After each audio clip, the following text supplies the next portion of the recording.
బతుకమ్మ వేడుకలలో మనతో పాల్గొంటున్నారు సూర్యాపేట మున్సిపల్ మాజీ చైర్మన్ పెరుమాళ అన్నపూర్ణ గారు. మేడం చెప్పండి, బతుకమ్మ పండుగని ఏ విధంగా జరుపుకుంటున్నారు?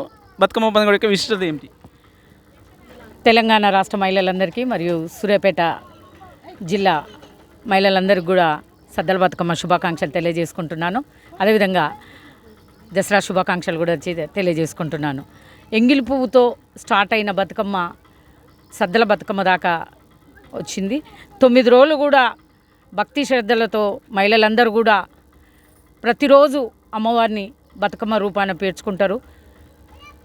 ఒక పూలను పూజించే సంస్కృతి తెలంగాణ రాష్ట్రానికి దక్కింది. ఎందుకంటే బతుకమ్మ ఉండే కానీ బతుకమ్మను కొంతమంది పేర్చుకునే వాళ్ళు.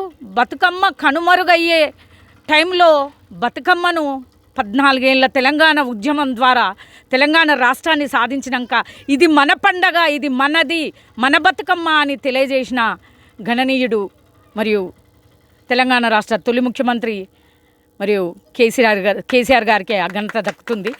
ఎందుకంటే ప్రతి మహిళ కూడా మా పుట్టింటికి మేము పోవాలి, బతుకమ్మ పండుగ ఎప్పుడు వస్తుంది, దసరా ఎప్పుడు వస్తుందని మహిళలందరూ ఎదురు చూస్తారు. ఆ బతుకమ్మ ద్వారా బతుకమ్మ తల్లి మహిళలందరినీ కూడా తల్లిగారింటికి చేరుస్తుంది. కాబట్టి బతుకమ్మ పండుగను 9 రోజులు కూడా గణనీయంగా చేసుకున్నాం. అదేవిధంగా కూడా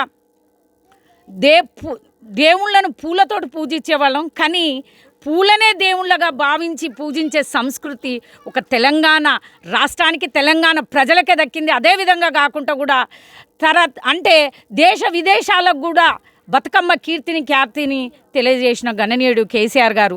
కాబట్టి ఈరోజు బతుకమ్మ పండుగ అందరం కూడా బాగా జరుపుకుంటున్నాం. అదేవిధంగా కూడా సూర్యాపేటలో బతుకమ్మ చాలా ఇదిగా చేసుకుంటాం. ఎందుకంటే సూర్యాపేట మహిళలందరూ కూడా చైతన్యవంతమైన మహిళలు.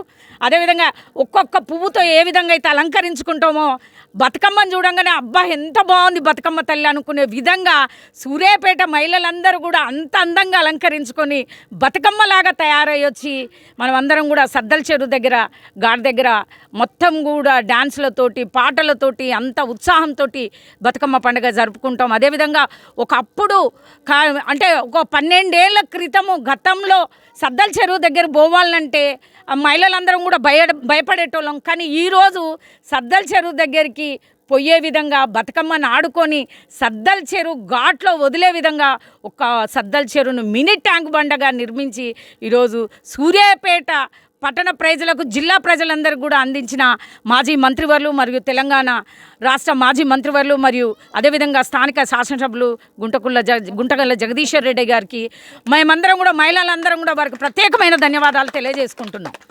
మేడం, ఇప్పుడు తెలంగాణలో బతుకమ్మ పండుగ వచ్చింది, కానీ చీరల అడవిడ ఎక్కడ చూపిస్తుంది బతుకమ్మ చీరలు?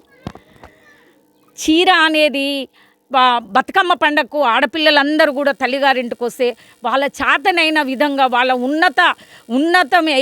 ఉన్నత స్థానంలో ఉన్నవాళ్ళు కాబట్టి, అంటే వాళ్ళకు తోచిన ఒక్కొక్క స్తోమతను బట్టి ఆడపిల్లకు చీర సారబెట్టి పంపించే సంస్కృతి తెలంగాణ రాష్ట్రానికి ఉంది.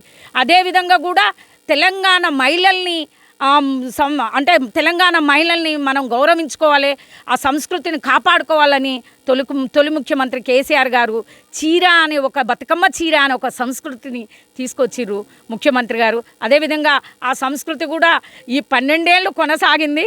కానీ ఇప్పుడు వచ్చిన ప్రభుత్వము చీరలు ఇస్తాం, అది ఇస్తాం, ఇది ఇస్తాం అన్నారు. ఏది కూడా మహిళలకు ఇవ్వలేదు. ఎందుకంటే చీర అనేది లేదు. ఎందుకంటే నేను చెప్పాలి, ఎందుకంటే మహిళల ఓట్లని ముఖ్యం అనుకొని మహిళలకు ఎన్నో ఇస్తామని మస్తు మాటలు మాట్లాడారు. కానీ మహిళల వరకు ఏది కూడా ఇంతవరకు చేరలేదు. 2500 చేరలేదు, కళ్యాణ లక్ష్మి చేరలేదు, బతుకమ్మ చీర కూడా ఈరోజు మహిళలకు అందించలేని ప్రభుత్వంగా అయింది. ఎందుకంటే హామీలు ఇచ్చేటప్పుడు ఆచితూచి ఇవ్వాలి హామీలు. ఎందుకంటే ఆ హామీలు ప్రజల దగ్గరికి వెళ్ళిపోయినప్పుడే ప్రజలు ఆనందించగలుగుతారు. కానీ ఈరోజు అందరూ కూడా ప్రజలు అసంతృప్తితో ఈరోజు మహిళలందరూ కూడా అయ్యో ఇంకా మాకు బతుకమ్మ చీర రాలేదా అని ఒక అసంతృప్తితో మహిళలందరూ కూడా ఉన్నారు. మేడం, అదే రైతులకైనా చాలా వరకు యూరియా గురించి మాట్లాడదాం అనుకుంటున్నాం. యూరియా అందాక చాలామంది రైతులు చాలా ఇబ్బందులు పడుతున్నారు. దీనిపై మీరేమంటారు?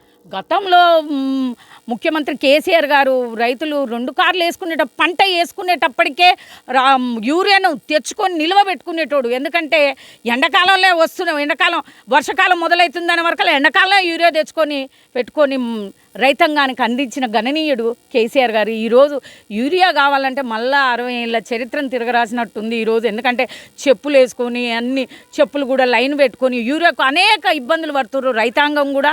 అది కూడా ఈరోజు ప్రభుత్వం రైతాంగ విషయంలో కూడా ఫెయిల్డ్ అయిందని కూడా నేను చెప్పదలుచుకుంటున్నాను. ఓకే మేడం, చూస్తున్నాను మరిన్ని అప్డేట్స్ కోసం ఏటీవీ. Thank you.